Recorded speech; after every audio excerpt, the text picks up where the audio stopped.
Hello students, क्या हालचाल आप लोगों का। I hope you are doing great, absolutely fabulous, fantastic. आप लोगों का हेल्थ फाइन है। एंड आज अपने स्टार्ट करेंगे कैपिटल गेन का रिवीजन।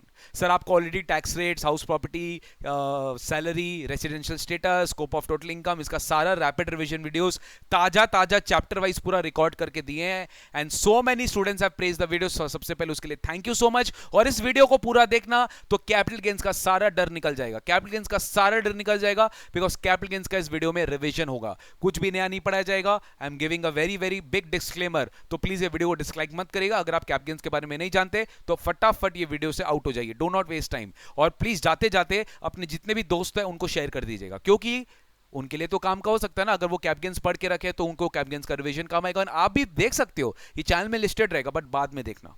ये चाहे रिवीजन जब आप पूरा पढ़ लोगे तब आप देखना, ऐसे मत देखना, वरना आपको कुछ समझ में नहीं आएगा। Because I am going to revise everything, सारा रिवाइज होगा, कैपिटल गेन्स का जितना पोर्शन है सारा रिवाइज होगा, और एग्जाम पॉइंट ऑफ व्यू से रिवाइज होगा। कम से कम टाइम में मैक्सिमम रिवीजन अपने करेंगे इस चैप्टर का capital gains. Before starting this video let me tell you, I am going to divide the discussion into two parts. पहला होगा कैपिटल गेन्स बिफोर एग्जेम्पशंस, मतलब कैपिटल गेन्स कैसे निकाला जाता है वो आपको समझाया जाएगा, ठीक है, और प्लस ट्रांसफर एग्जेम्पशंस, ये सारा। लेकिन जो कैपिटल गेन्स के मेन एग्जेम्पशन सीरीज है 54 सीरीज, जो जनरली स्टूडेंट को डाउट होता है, इसलिए मैं उसको अलग से बना रहा हूं कि काफी सारे बच्चे हैं जिनको खाली एग्जेम्पशंस पे डाउट है, तो अब एग्जेम्पशंस का वीडियो देख लो। जिनको पूरा कैपिटल गेन्स का डाउट है तो अब दो वीडियो देख लो, दोनों वीडियो अपने चैनल में अपलोड करेंगे और प्लेलिस्ट में अपडेट कर देंगे, ठीक है। तो चलिए सर स्टार्ट करते हैं कैपिटल गेन्स। कैपिटल गेन्स का सेक्शन है सेक्शन नंबर 45। कैपिटल गेन्स का सेक्शन है सेक्शन नंबर 45। क्या बोलता है? एनी प्रॉफिट और gains arising from transfer of capital asset, transfer of a capital asset, तो ट्रांसफर भी होना चाहिए, कैपिटल एसेट भी होना चाहिए। अगर कैपिटल एसेट नहीं है तो कैपिटल गेन नहीं है, ट्रांसफर नहीं है तो कैपिटल गेन नहीं है। टैक्सेबल किस साल होगा? जिस साल ट्रांसफर हुआ है उस साल टैक्सेबल होगा, जिस साल ट्रांसफर हुआ है उस साल टैक्सेबल होगा। इसके भी एक्सेप्शंस है, 45(1) है, 45(2), 45(3), 45(4), 45(5), 45(5) है। ये सारे इसके एक्सेप्शंस है कि capital gain will not be taxable in the year in which transfer took place, but it will be taxable in the year in which you are receiving the consideration. पढ़ेंगे sir, अभी revision चल रहा है तो सब चीज याद करो कि हाँ सर आपने पढ़ाया था।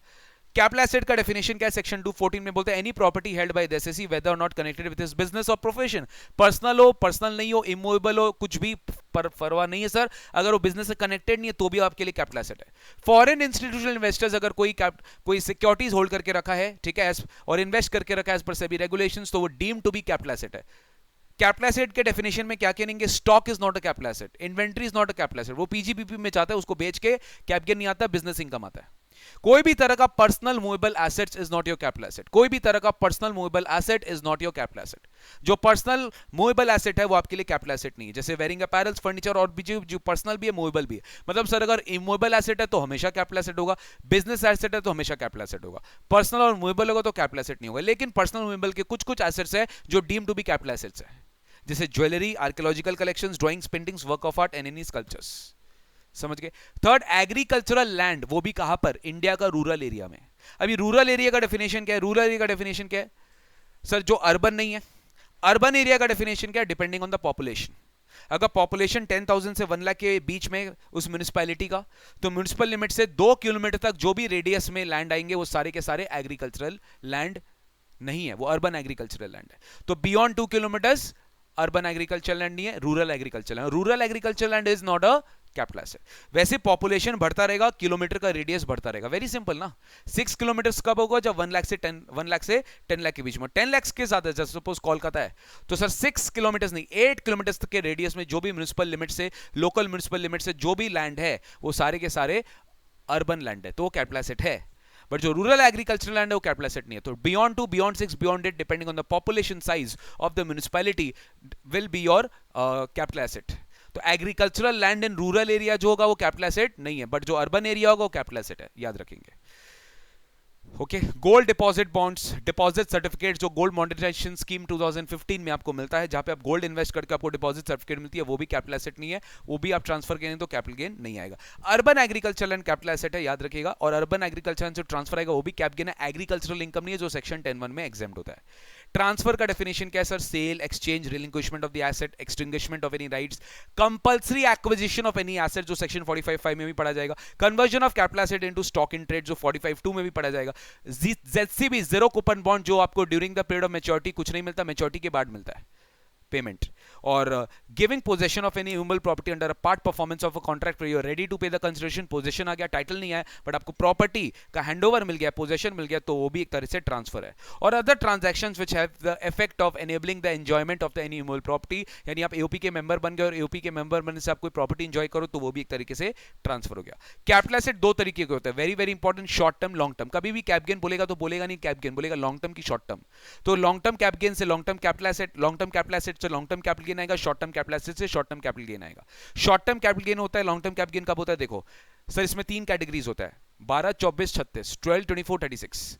स्पेशल एसेट्स के लिए up to 12 months short term है, more than 12 months long term है। फिर कुछ अदर एसेट्स के लिए up to 24 months short term है, more than 24 months long term है। कुछ अदर एसेट्स के लिए up to 36 months short term है, अबव 36 मंथ्स लॉन्ग टर्म है। समझ गए?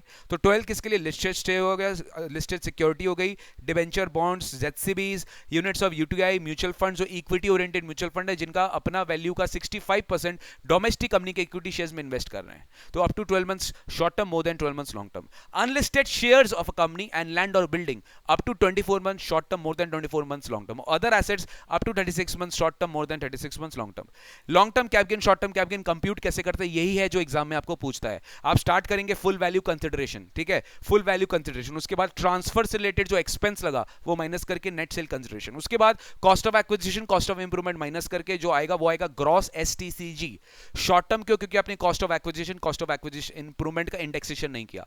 अगर लॉन्ग टर्म है तो कॉस्ट ऑफ एक्विजिशन का इंडेक्सेशन करना है, कॉस्ट ऑफ इंप्रूवमेंट का इंडेक्सेशन करना है। इंडेक्सेशन करना है, इसका भी फॉर्मूला है cost of acquisition into CII of the year of transfer divide by CII of the year in which the assessee held the asset और financial 1 to whichever is later, ठीक है, सॉरी whichever इज अर्लियर, जो भी earlier है, मतलब 2000, आप समझ गए ना, CII of the financial year in which the asset was first held by the SSC और फाइनेंशियल 1 to, क्यों बोले? क्योंकि बेस ईयर है, financial 1 to is the base, जिसका इंडेक्सेशन फैक्टर क्या है? 100, ठीक है। तो ये है इंडेक्स कॉस्ट ऑफ एक्विजिशन का फॉर्मूला। वैसे index cost of improvement to CII of the year of transfer divide by CII of the year in which the improvement is held, but 141 के पहले कोई इंप्रूवमेंट होता है तो वो नहीं लेते, इसका रीजन आपको बताया जाएगा। तो लॉन्ग टर्म समझ गए, शॉर्ट टर्म समझ गए। शॉर्ट टर्म में इंडेक्सेशन नहीं होता, लॉन्ग टर्म में इंडेक्सेशन होता है, जहां पे आपको इंडेक्स कॉस्ट ऑफ एक्विजिशन निकालना पड़ेगा, इंडेक्स कॉस्ट ऑफ एक्विजिशन निकालना पड़ेगा, इंडेक्स कॉस्ट ऑफ इंप्रूवमेंट निकालना पड़ेगा। तो इसी तरीके से आप अपना कैपिटल गेन का कंप्यूटेशन करेंगे, इसी तरीके से आप अपना कैप गेन का कंप्यूटेशन करेंगे। समझ गए सर? इसके बाद आता है एग्जामिशन, जो आपको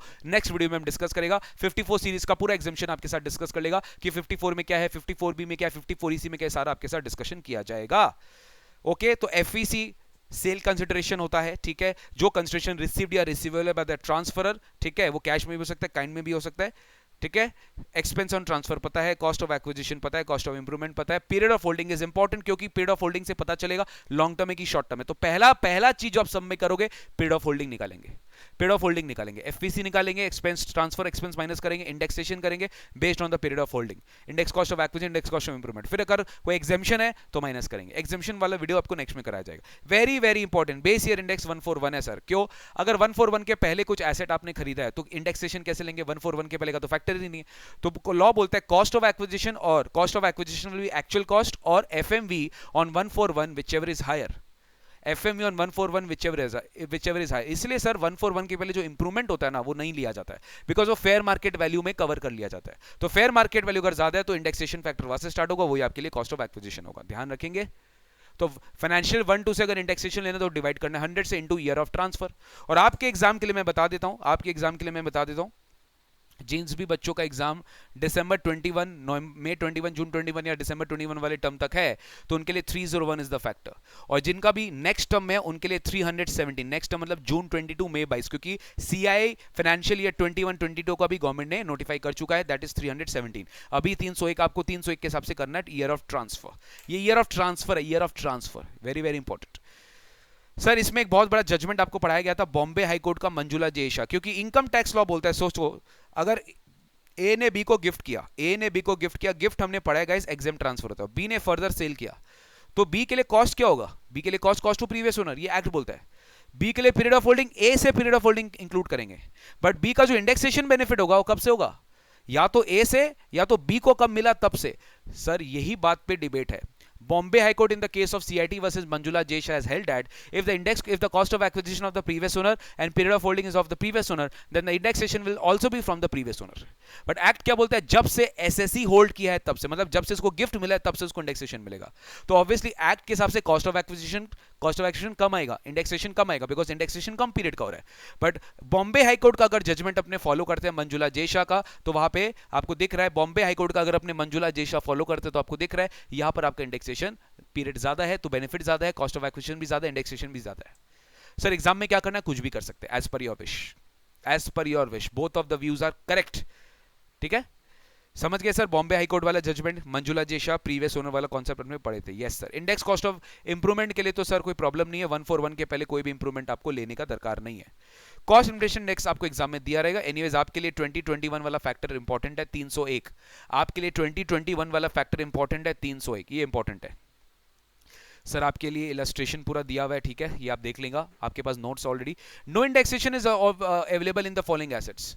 ये सारे केसेस में आपको कोई भी इंडेक्सेशन बेनिफिट नहीं मिलेगा, आपको कोई भी तरह का इंडेक्सेशन बेनिफिट नहीं मिलेगा. अगर आप जीरो कूपन बॉन्ड्स ट्रांसफर कर रहे हैं तो वहां पे एक ऑप्शन होता है कि आप 10% विदाउट इंडेक्सेशन, 20% विद इंडेक्सेशन ले सकते हैं.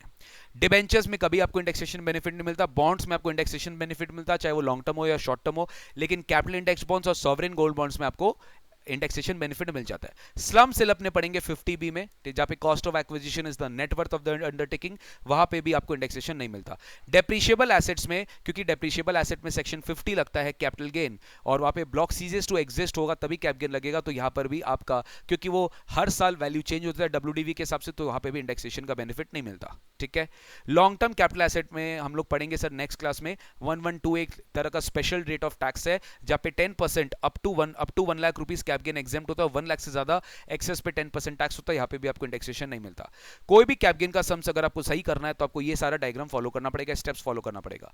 फर्स्ट ऑफ ऑल एक लाइन डायग्राम बना लीजिए, डेटा को पूरा समराइज कर लीजिए, ट्रांसफरी को आइडेंटिफाई कर लीजिए, कैपिटल एसेट है कि नहीं वो नेचर चेक कर लीजिए, पीरियड ऑफ होल्डिंग चेक कर लीजिए, because period of holding important है, तभी लॉन्ग टर्म शॉर्ट टर्म पता चलेगा, तभी निकाल पाएंगे इंडेक्सेशन की नहीं लगेगा कि नहीं लगेगा. सेल कंसिडरेशन कंप्यूट कर लीजिए, FVC निकाल लीजिए. Do not forget to check any expenditure in cut off transfer. Cost of acquisition, cost of improvement निकाल लीजिए with giving proper indexation benefit. और लास्ट में अगर कोई एग्जेम्पशन है तो चेक कर लीजिए सर. स्टार्ट करते हैं स्पेशल केसेस. 50C बात करता है लैंड और बिल्डिंग का स्पेशल वैल्यू निकाला जाएगा. अगर आप सेल ट्रांसफर कर रहे हैं लैंड और building as a capital asset, तो stamp duty value is deemed to be the actual sale consideration. Stamp duty value माना जाएगा. लेकिन यहां पर एक प्रोविजन है कि एक्चुअल सेल कंसिडरेशन का अगर 110% से ज्यादा स्टैम्प ड्यूटी वैल्यू नहीं है तो आपको एक्चुअल सेल कंसिडरेशन नहीं लेना पड़ेगा. मतलब 10% का वेरिएंस अलाउड है, 10% का वेरिएंस अलाउड है. एक्चुअल सेल कंसिडरेशन का इनटू 110% करो, अगर स्टैम्प ड्यूटी वैल्यू से ज्यादा नहीं है तो एक्चुअल सेल कंसिडरेशन नहीं मानो. लेकिन अगर 110% से ज्यादा है स्टैम्प ड्यूटी वैल्यू तो स्टैम्प ड्यूटी वैल्यू लेंगे. स्टैम्प ड्यूटी वैल्यू कौन सा डेट का लेते हैं, रजिस्ट्रेशन वाले डेट का लेते हैं. लेकिन डेट ऑफ एग्रीमेंट और डेट ऑफ रजिस्ट्रेशन अगर अलग अलग है. I know I am very fast, I know I am very fast, but ये फास्ट तभी समझ में आएगा अगर आप एक बार पढ़ चुके हो चैप्टर. तो अगर आप नहीं पढ़े हो अभी तो कोई बात नहीं है, वीडियो को बंद कर दो, कोई बात नहीं, वीडियो को बंद कर दो, वापस से देख लेना, वापस से देख लेना है वीडियो को, कोई प्रॉब्लम नहीं है. ये वीडियो को बंद कर दो, वापस से वीडियो को देख लेना. कब देख लेना, जब आप रिवाइज कर लोगे, जब आप कर लोगे तभी वीडियो को देख लेना. एग्जाम के पहले देख लेना, मोर देन सफिशिएंट. ये मेरा पर्पस खाली उन स्टूडेंट्स के लिए जो एग्जाम के पहले बहुत ज्यादा फरी करते हैं कि सर हम ये चैप्टर नहीं कर पा रहे, वो चैप्टर नहीं कर पा रहे, तो आपके लिए चैप्टर हो जाएगा, बहुत ईजी है.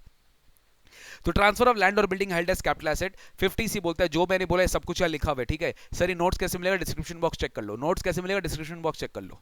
इन केस ऑफ लैंड और बिल्डिंग और both held as capital asset, if the sale consideration is less than stamp duty value. Sir मैं पढ़ नहीं रहा, ठीक है, आप कर लीजिएगा. हाँ, अगर डेट ऑफ रजिस्ट्रेशन और डेट ऑफ एग्रीमेंट अलग है, डेट ऑफ एग्रीमेंट वाले दिन आप स्टैम्प ड्यूटी वैल्यू ले सकते हैं अगर part consideration has been discharge by account pay cheque, account pay draft, ECS, bank account, NEFT, RTGS, IMPS, सारे ऑनलाइन मोड से अगर अपने पार्ट पेमेंट भी कर दिए हैं तो डेट ऑफ एग्रीमेंट वाले दिन स्टैम्प ड्यूटी वैल्यू ले सकते हैं, आपको डेट ऑफ रजिस्ट्रेशन वाले दिन नहीं लेना. सर अगर मान लीजिए स्टैम्प ड्यूटी वैल्यू डिस्प्यूट पे पड़ गया तो या तो आप कोर्ट के पास जाइए, कोर्ट जो वैल्यू देगा वो फाइनल वैल्यू माना जाएगा. लेकिन आप नहीं जब कोर्ट के पास जाना चाहते तो आप अपने असेसिंग ऑफिसर को रिक्वेस्ट करिए कि वो वैल्यूएशन ऑफिसर को आपका केस रेफर करेगा. फिर वैल्यूएशन ऑफिसर एक FMV निकालेगा प्रॉपर्टी का. अगर वो FMV ज्यादा हुआ स्टैम्प ड्यूटी वैल्यू से, ठीक है, तो SDV ले लो. अगर FMV SDV से कम हुआ तो FMV ले लो. मतलब whichever is lower, बेसिकली बोला जा रहा है जो लोअर वैल्यू आएगा FMV SDV वो आपका लिया जाएगा. सब कुछ सर यहां पर लिखा हुआ है. ठीक है, 50 सी कम नहीं लगता, जब आपका लैंड और बिल्डिंग स्टॉक इन ट्रेड है तब लगता है 43 सी है, तब आपका 50 सी नहीं लगता। अगर स्टैम्प ड्यूटी वैल्यू 110% से ज्यादा है तो भी 50 सी नहीं लगता, और अगर वो स्टॉक इन ट्रेड है तो भी 50 सी नहीं लगता, अगर अदर देन लैंड और बिल्डिंग है तो भी 50 सी नहीं लगता।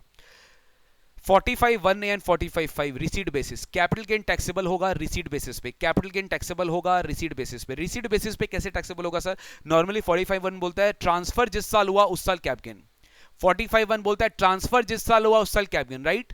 बट 45(1) में बोलता है नहीं, कुछ कुछ केसेस में पॉसिबल नहीं है, बिकॉज ट्रांसफर जिस साल हुआ उस साल जरूरी नहीं है कंसिडरेशन मिलेगा, कंसिडरेशन नहीं पता तो कैप गेन कैसे लगाएंगे? तो इंश्योरेंस क्लेम मिलता है कैसे? कंपनी का एसेट डिस्ट्रॉय हो गया, फायर लग गया, कोई फ्लड से, कोई भी तरह का अदर नेचुरल कैलामिटी से, तो ट्रांसफर जिस साल आपका डिस्ट्रॉय हो चुका, बट कंसिडरेशन मिला इंश्योरेंस कंपनी से 2 साल बाद, तो 2 साल बाद टैक्स करेंगे, जिस साल क्लेम मिल गया उस साल टैक्स करेंगे। बट ट्रांसफर ईयर कब मानेंगे? ट्रांसफर ईयर मानेंगे ईयर ऑफ डिस्ट्रक्शन। मतलब सर यहां पर जरूरी नहीं है कि न्यूमरेटर 301 आएगा, समझ गए? रट्टा मत मानना कि नहीं न्यूमरेटर तो हमेशा 301 आएगा, 301 तब आता है जब ट्रांसफर वाले साल आपको कंसिडरेशन टैक्स करते हैं। यहाँ पे कंसिडरेशन वाले साल ट्रांसफर नहीं है, ट्रांसफर अलग साल है, कंसिडरेशन रिसीव अलग साल में हुआ है। तो ट्रांसफर अगर अलग साल में तो इंडेक्सेशन तो is only up to the year of transfer, याद रखिएगा। तो सर मान लीजिए 2017 में आपका एसेट डिस्ट्रॉय हो गया और 2021 में आपको कंसिडरेशन मिला, तो इंडेक्सेशन विल एंड टिल 2017, और 2021 में क्या होगा? टैक्सेबल हो जाएगा। समझ गए क्या सर? कंसिडरेशन क्या होगा? जो भी कंपनी से, जो भी इंश्योरेंस कंपनी आपको क्लेम पास करेगी, जो भी एसेट देगी, वो आपका ट्रांसफर हो गया, वो टैक्सेबल हो जाएगा। Period of holding till the date of destruction, ये याद रखिएगा। बट कैपिटल गेन टैक्सेबल होगा जिस साल आपको कंसिडरेशन, आपको कॉम्पनसेशन मिल रहा है। ये है 45(1), इसका पूरा एग्जांपल कर लेंगे। नेक्स्ट है कंपल्सेशन, नेक्स्ट है compulsory acquisition by the government, section 45 subsection 5। Compulsory acquisition by government क्या बोलता है guys? Compulsory acquisition by government बोलता है कि अगर एसेट कंपल्सरी एक्वायर हुआ है और consideration is approved by RBI और सेंट्रल गवर्नमेंट, तो सर कंपल्सरी एक्वायर हो गया ना लॉ में, तो ट्रांसफर है, और आपको कॉम्पनसेशन मिलेगा, सरकार कॉम्पनसेशन सरकार देगा प्रॉपर्टी का, तो वो आपके लिए क्या? Sale consideration.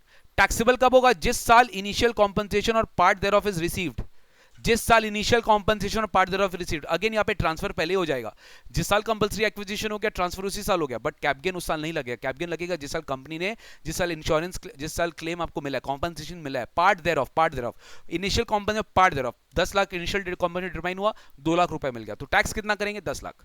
लेकिन सर हम हैप्पी नहीं, हम इनहैंस कॉम्पनसेशन फाइल कर दिए पिटीशन कोर्ट के सामने, कोर्ट ने इनहैंस कॉम्पनसेशन 4 साल बाद दे दिया, तो इनहैंस कॉम्पनसेशन पूरा टैक्स हो जाएगा जब मिलेगा, लेकिन उसके अगेंस्ट में फिर कोई कॉस्ट ऑफ एक्विजिशन नहीं माइनस होगा, उसके अगेंस्ट में कुछ भी cost of acquisition minus allowed नहीं है करना, फिर उसके अगेंस्ट में आपको कोई भी कॉस्ट ऑफ एक्विजिशन माइनस करना अलाउड नहीं है, ध्यान रखिएगा।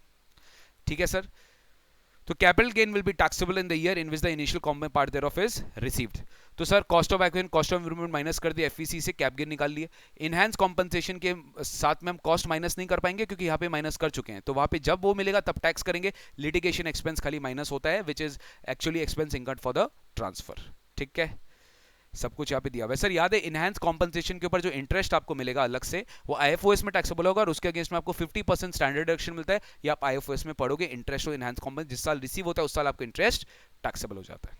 ठीक है, नेक्स्ट, पार्टनरशिप फर्म और पार्टनर के बीच में एसेट ट्रांसफर हो रही है, तो यहाँ पे कैप गेन लगेगा। कैसे सर? अगर पार्टनर कैपिटल इंट्रोड्यूस कर रहा है पार्टनरशिप फर्म में as a part of asset, तो asset is contributed to capital, तो ट्रांसफर वो भी है, बट वहां पे कैप गेन कैसे लगेगा? Sale consideration in the hands of partner will be the amount of the asset recorded in the book value of the firm. तो वो कैपिटल एसेट का जो कंसिडरेशन है वो पार्टनर के हाथ में माना जाएगा बुक वैल्यू, जो भी उसका बुक वैल्यू ना record in the firm capital contribution, तो वो सर ट्रांसफर मानेंगे 45(3) के हिसाब से, और वैल्यू जो फर्म रिकॉर्ड करेगा वही ट्रांसफर कंसिडरेशन माना जाएगा पार्टनर के लिए। बट फर्म अगर डिसोल्यूशन में या रिटायरमेंट में ट्रांसफर करता है एसेट और अदरवाइज टू इट्स पार्टनर, तो सर फर्म के लिए ट्रांसफर क्या, एफईसी क्या होगा? जो भी एफएमवी है of the asset on the date of transfer, बाकी कॉस्ट तो सबको पता ही रहेगा, अपना अपना इंडेक्सेशन कर लीजिए, कैप गेन निकाल लीजिए। तो यही है 45(3) एंड 45(2). 45(3) एंड 45(4). अब अपने पढ़ रहे 45(2) conversion of capital asset into stock in trade. मान लीजिए हमारे पास कैपिटल एसेट था, वो अपने स्टॉक में कन्वर्ट कर लिया, तो ये इटसेल्फ इज अ ट्रांसफर, क्योंकि कैपिटल एसेट अब कैपिटल एसेट नहीं रहा, अब वो ट्रांसफर हो गया। अगर कैपिटल एसेट नहीं रहा, वो ट्रांसफर हो गया, तो कैपिटल एसेट खत्म ना, अब वो स्टॉक में चला गया, तो अब वो कैपिटल एसेट कन्वर्ट हो चुका है, स्टॉक में चला गया, अब वो कन्वर्ट हो चुका है, ट्रांसफर नहीं माना जाएगा। ट्रांसफर माना जाएगा, आगे आपको पढ़ाया जाएगा इसका। सर ट्रांसफर है, ये कैपिटल एसेट स्टॉक में कन्वर्ट हुआ है, ट्रांसफर है तो कैप गेन, देखिए ट्रांसफर हो चुका, बट कैप गेन कब लगेगा? कैप गेन कब लगेगा? जब स्टॉक बेचे। कैप गेन कब लगेगा? जब स्टॉक बेचे। ध्यान समझ रहे हैं? कैप गेन कब लगेगा? जब स्टॉक बेचे। तो कैपिटल एसेट अगर स्टॉक में कन्वर्ट हो गया ना, तो कन्वर्जन पे ही ट्रांसफर है, कन्वर्जन वाले साल ही ट्रांसफर है। और लेकिन टैक्सेबल कब होगा? जब स्टॉक बेच रहे हैं। तो सर इसमें एफवीसी क्या लेंगे? जिस साल ट्रांसफर हुआ, जिस साल कन्वर्जन हुआ, उस साल का जो भी एफएमवी है, जो भी एफएमवी है on the date of conversion, जो भी है FMV on the date of conversion, conversion वाले डेट में फेयर मार्केट वैल्यू जो होगा वही हमारे लिए सेल कंसिडरेशन माना जाएगा। कन्वर्जन वाले डेट में जो भी फेयर मार्केट वैल्यू होगा वही हमारे लिए सेल कंसिडरेशन माना जाएगा। और कॉस्ट ऑफ एक्विजिशन पता ही है। बट टैक्स कब करेंगे? जिस साल स्टॉक बिका है। टैक्स कब करें? जिस साल स्टॉक बिका। तो यहां पर भी ट्रांसफर वाला साल अलग है और स्टॉक जिस साल बेचे वो अलग है सर। कैप गेन टैक्सेबल होगा जिस साल स्टॉक बेचे है। इसलिए पीरियड ऑफ होल्डिंग में जिस साल स्टॉक बेचे वो तब तक नहीं, जिस साल कन्वर्ट हो गया तब तक। तो सर यहां पे पीजीबीपी इनकम भी आएगा। यस, स्टॉक जिस साल बेचे उस साल पीजीबीपी इनकम आएगा, जिसका फुल वैल्यू कंसिडरेशन आपको एग्जाम में दिया रहेगा, बट कॉस्ट नहीं दिया रहेगा। कॉस्ट क्या होगा? जो ये एफएमवी आया ना कन्वर्जन वाले दिन, जो आप कैप गेन्स का सेल कंसिडरेशन मान रहे हैं, वही आप कॉस्ट मानेंगे स्टॉक का। तो इस लाइक एक चीज का सेल है तो दूसरा चीज का कॉस्ट है, एक चीज का सेल है तो दूसरा चीज का कॉस्ट है। तो यही है sir conversion of capital asset in stock in trade. Very important, exam में आता है। अच्छा ये ध्यान रखिएगा, जितना पार्ट स्टॉक की तरफ बिका, जितना स्टॉक की तरफ बिका, काफी बार सम में दिया रहेगा कि कैपिटल एसेट में इसका 50% स्टॉक आपने बेचा, तो 50% पे ही टैक्स लगाएंगे आप, बाकी 50 पे नहीं लगा सकते, क्योंकि एक्ट इज वेरी क्लियर, जिस साल स्टॉक बिका है, जितना स्टॉक बिका उतना ही टैक्स लगेगा। समझ गए? But FMV is the sale consideration. और एफएमवी कॉस्ट ले लिए तो इसका मतलब मान लीजिए अगर 5 लाख का एसेट है, ठीक है, 6 लाख में कन्वर्ट हुआ और 10 लाख में बेचे हैं, तो 5 से 6 1 लाख क्या आपका कैप गेन, और 6 से 10 4 लाख क्या आपका पीजीबीपी इनकम। ये 6 लाख के FMV on the date of conversion. इसी तरीके से 5 लाख टैक्स हो गया, कुछ कैप गेन में और कुछ स्टॉक इन ट्रेड जैसे पीजीबीपी में। नेक्स्ट स्पेसिफाइड एग्रीमेंट 45(5) है, इसको जॉइंट डेवलपमेंट एग्रीमेंट भी बोलते हैं। बहुत सिंपल है, मेरे पास लैंड ओनरशिप है, मेरे पास लैंड है, आप डेवलपर हो, आपके पास लैंड नहीं है, आपको लैंड चाहिए, मेरे पास लैंड है बट मेरे पास डेवलपर नहीं है, तो हम क्या करेंगे? हम आपको लैंड डेवलपमेंट राइट ट्रांसफर कर देंगे।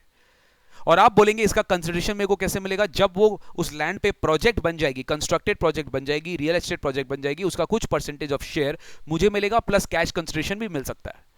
तो my transfer is done today when I have transferred the development right, but building तो आज बना नहीं ना, बिल्डिंग तो 2-4 साल बाद बनेगा। तो गवर्नमेंट यही बोलते हैं 45(5) में कि ये जो आपके हाथ में कैप गेन लगेगा, ये कब ट्रांसफर हो माना जाएगा, कब टैक्सेबल। ट्रांसफर तो आज हो गया, टैक्सेबल कब होगा? टैक्सेबल होगा जिस दिन सीसी इशू हुआ। सीसी मतलब कंप्लीशन सर्टिफिकेट। सीसी इशू हो गया, कंप्लीशन सर्टिफिकेट इशू हो गया फॉर द होल और पार्ट ऑफ द प्रोजेक्ट, उस साल मेरे हाथ में कैप गेन लग जाएगा। कैसे? 50C जैसे स्टैम्प ड्यूटी वैल्यू, वो शेयर जो मुझे मिलेगा उस प्रोजेक्ट में, वो मेरे लिए कैप गेन के लिए स्टैम्प ड्यूटी वैल्यू माना जाएगा, और वो मेरा ट्रांसफर वैल्यू माना जाएगा, वो मेरा सेल कंसिडरेशन माना जाएगा। That's it. टैक्सेबिलिटी क्या होगी? जिस साल आपने सीसी इशू किया है, जिस साल सीसी इशू किया है उस साल टैक्सेबिलिटी मानी जाएगी। अब सोचो मेरा बात, मैंने ट्रांसफर कर दिया, मैंने लैंड ओनरशिप ट्रांसफर कर दिया, अब सामने वाले के लिए कॉस्ट क्या है? सामने वाले की कॉस्ट क्या है? Stamp duty value.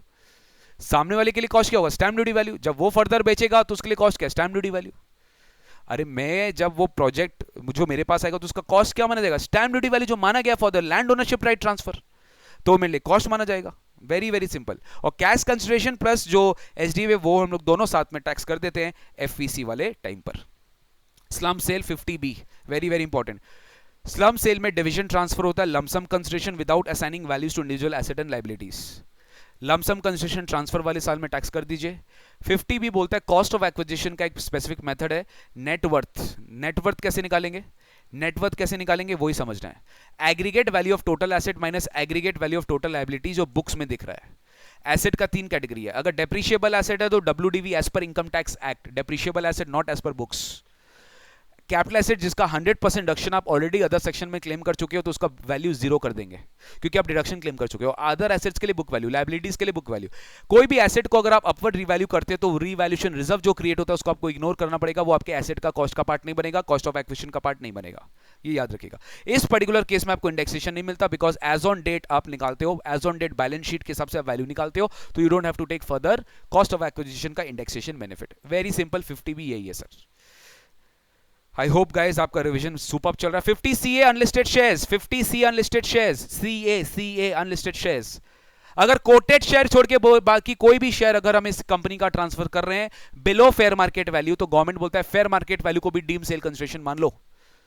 Coated share के लिए एप्लीकेबल नहीं है। कोटेड शेयर क्या होता है? जो रिकॉग्नाइज्ड स्टॉक एक्सचेंज में लिस्टेड है with regularity from time to time, where the quotation is based on the current transaction made in the ordinary course of business. Where the quotation is made और based on the current transaction made in the ordinary course of business. समझ गए क्या? Yes sir, ये है 50C। Next है 50D। 50D क्या बोलता है? 50D बोलता है अगर कोई एसेट का कंसिडरेशन डिटरमाइन नहीं हो सकता, मैंने नहीं बोला डिटरमाइन करके आप निकाल नहीं रहे हो, डिटरमिनेबल ही नहीं है, एक्चुअली कैलकुलेट ही नहीं कर सकते, तो गवर्नमेंट बोलता है उसका आप FVC FMV मान लीजिए, जो उसका फेयर मार्केट वैल्यू होगा on the date of transfer, वही उसका सेल कंसिडरेशन माना जाएगा। सर ऐसा ही कुछ आपको BC अभी हम पढ़ाएगा, अभी पढ़ाएगा थोड़ी देर में। इंटेंजिबल एसेट्स का कॉस्ट ऑफ एक्विजिशन गवर्नमेंट इसलिए जीरो करवाया था क्योंकि एक सुप्रीम कोर्ट का जजमेंट था BC श्रीनिवास शेट्टी, BC श्रीनिवास शेट्टी में हेल्ड आउट किया गया था बाय द सुप्रीम कोर्ट, बहुत पुराना जजमेंट है, कि if cost of acquisition can not be ascertained, if capital gains का mode of computation mechanism fails, charging section fail, cap gain can not be taxable. तो goodwill जैसे intangible assets का, बहुत सारे एसेट्स का कॉस्ट नहीं निकाला जा सकता, तो कैप गेन नहीं टैक्स होता था, तो गवर्नमेंट बोला चल ठीक है, इसका cost of acquisition, cost of investment को जीरो कर दो, जीरो मान लीजिए आप। अकॉर्डिंगली फुल वैल्यू पे कैप गेन टैक्सेबल हो जाता है, अगर वो सेल्फ जनरेटेड गुडविल है। अगर वो परचेज गुडविल है तब तो टैक्सेबल हो जाएगा, लेकिन अगर वो सेल्फ जनरेटेड गुडविल है तो टैक्सेबल, मतलब अगर वो परचेज गुडविल है तो कॉस्ट का बेनिफिट मिल जाएगा, लेकिन अगर सेल्फ जनरेटेड गुडविल है, अगर सेल्फ जनरेटेड गुडविल है तो सर उसको आपको टैक्स पूरा करना पड़ेगा, आपको कॉस्ट का बेनिफिट नहीं मिलेगा। तो इसलिए 50D भी ऐसा प्रोविजन लाया गया कि अगर किसी का FVC नहीं निकाला जा पा रहा है तो आप 50D के हिसाब से उसका fair market value on the date of transfer को FVC मान लीजिए।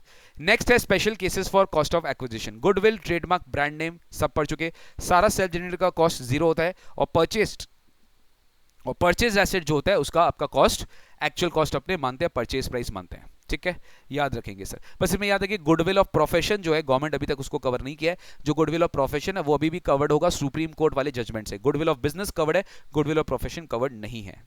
Sir right shares, bonus shares, very simple. Bonus shares अगर 141 के बोनस शेयर्स आपको कंपनी से मिलती है, वो आप बेचते हो, तो बोनस शेयर्स को खर्चा लगा क्या, तो उसका कॉस्ट क्या होगा? जीरो। कॉस्ट क्या है? जीरो। लेकिन अगर बोनस 141 के पहले मिला आपको और उसको आप बेच रहे, तो 141 के पहले मिला तब तो 141 का फेयर मार्केट वैल्यू लेने का ऑप्शन है, तो FMVS और 141 will be taken as the cost of the bonus shares, अगर आपने बोनस 141 के पहले लिया तो। वैसे ही राइट शेयर्स होता है, राइट शेयर्स भी होता है, राइट्स इंटाइटलमेंट भी होता है। पहले बात करते हैं राइट्स इंटाइटलमेंट का। हमारे पास राइट्स इंटाइटलमेंट आया बिकॉज हम एक्सिस्टिंग शेयर होल्डर है कंपनी के, तो कंपनी हमको राइट शेयर्स दिया, ऑफर किया, बट हम लिया नहीं, हमने नहीं, मेरे पास इंटाइटलमेंट है, मैं किसी दोस्त को बेच दूंगा, मैं रिनाउंस कर दूंगा। तो सर ये जो राइट का कॉस्ट है कोई जीरो होगा ना? हाँ सर, इसका कॉस्ट हमेशा जीरो होगा, कॉस्ट ऑलवेज जीरो, और ये पूरा का पूरा कैप गेन होगा, ये पूरा का पूरा कैप गेन होगा। समझ गए मेरा बात? लेकिन मान लीजिए अगर आप खुद राइट शेयर सब्सक्राइब कर लिए होते तो कंपनी को आप पेमेंट करते, तो अगर आप ओरिजिनल शेयर होल्डर हो और आप राइट शेयर सब्सक्राइब किए तो जो भी आपका प्राइस लगा, कंपनी ने जो भी ऑफर किया राइट शेयर्स का, वो आपका कॉस्ट है। लेकिन सोचिए आप अगर किसी अपने फ्रेंड को राइट्स इंटाइटलमेंट अनाउंस किए तो उसके लिए कॉस्ट क्या होगा?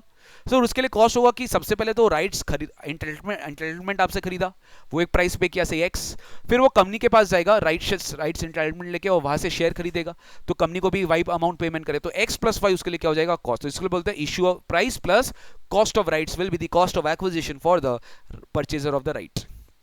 इंडेक्सेशन इज अवेलेबल जैसे मिलता है।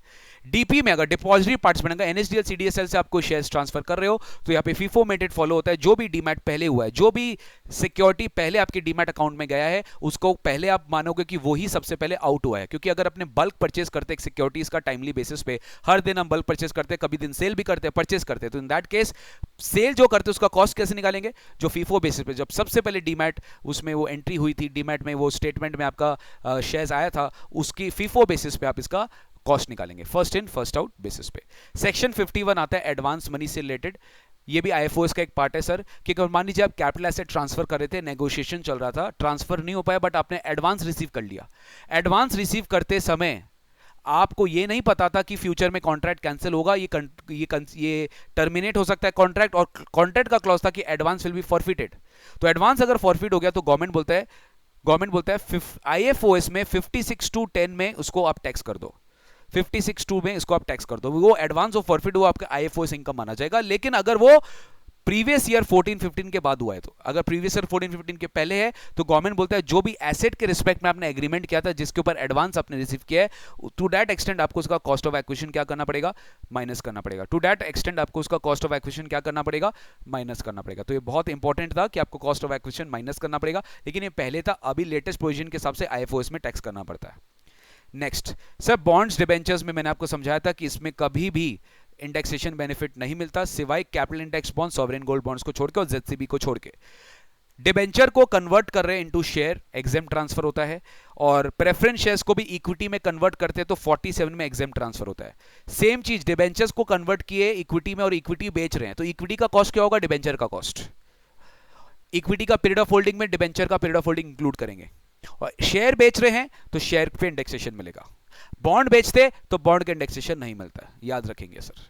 वैसे प्रेफरेंस टू इक्विटी में एग्जेम्प्ट होता है, इक्विटी बेच रहे हैं तो प्रेफरेंस का कॉस्ट इक्विटी का कॉस्ट होगा, प्रेफरेंस का पीरियड ऑफ होल्डिंग इक्विटी का पीरियड ऑफ होल्डिंग होगा, और शेयर्स में इंडेक्सेशन मिलता ही है।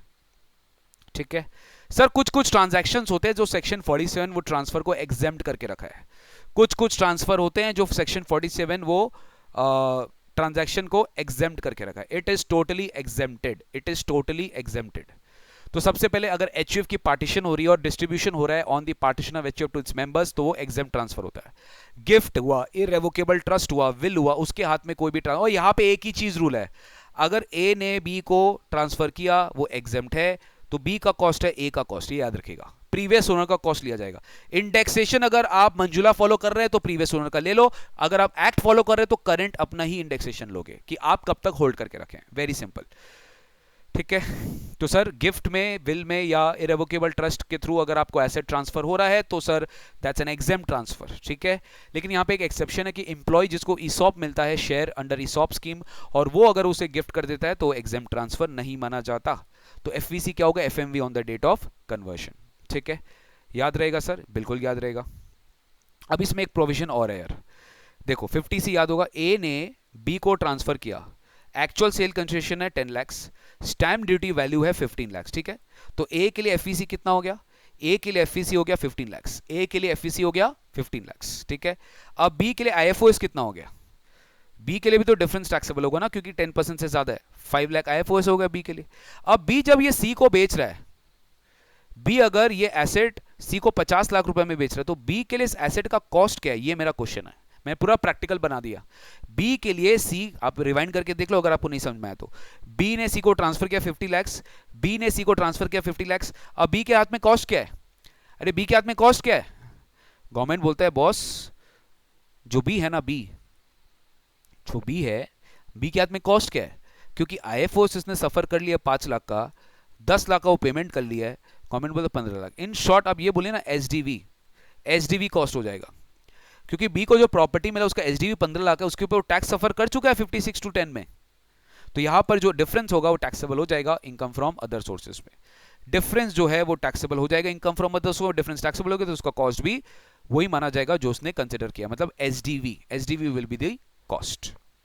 ठीक है सर, वैसे जब होल्डिंग कंपनी किसी होली ओन्ड सब्सिडरी को ट्रांसफर करता हो, wholly owned subsidiary Indian company है तो ये कैप गेन एग्जेम्प्ट माना जाता है। कॉस्ट ऑफ एक्विजिशन वही प्रीवियस ओनर का। होली ओन्ड सब्सिडरी भी अगर इंडियन कंपनी को ट्रांसफर करता है, जो इंडियन कंपनी है, होल्डिंग कंपनी होली ओन्ड है, तो वहां पे भी कैप गेन एग्जेम्प्ट होता है, ट्रांसफर एग्जेम्प्ट होता है।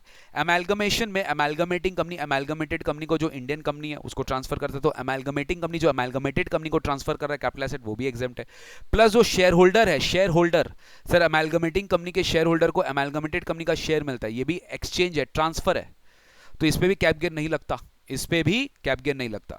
नेक्स्ट, डीमर्ज्ड कंपनी रिजल्टेंट कंपनी को डीमर्जर स्कीम में एसेट ट्रांसफर कर रहा है, डीमर्ज कंपनी रिजल्टेंट कंपनी को डीमर्जर स्कीम में एसेट ट्रांसफर कर रहा है, तो जो डीमर्ज स्कीम में एसेट ट्रांसफर कर रिजल्टेंट कंपनी को, तो उस पे भी कैप गेन नहीं लगता, उसमें भी कैप गेन नहीं लगता। और यहाँ पे आपको याद होगा कॉस्ट भी बाइफरकेट करते हैं, कॉस्ट भी बाइफरकेट करते हैं, कुछ कॉस्ट रिजल्टेंट कंपनी का बन जाता है और उसमें से कुछ कॉस्ट डीमर्ज कंपनी का बनता है। कैसे, based on the net asset transfer to the resultant company divide by the total asset of the demerge company. तो जितना परसेंटेज ऑफ एसेट ट्रांसफर उतना परसेंटेज कॉस्ट भी ट्रांसफर होता है और कॉस्ट भी डीमर्ज कंपनी का माइनस हो जाता है। शेयर होल्डर मैंने आपको समझा दिया। Conversion of bond debenture into shares exempt होता है। ठीक है, conversion of bond debenture exempt होता है।